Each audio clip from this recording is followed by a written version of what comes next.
What's the meaning of Amelia Earhart?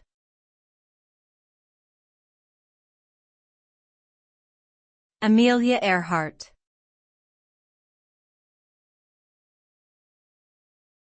Amelia Earhart.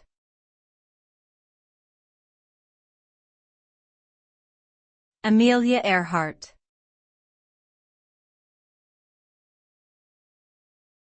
Amelia Earhart.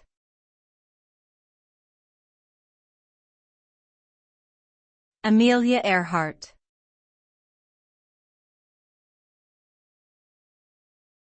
Amelia Earhart was an American aviation pioneer and author. She was the first female aviator to fly solo across the Atlantic Ocean.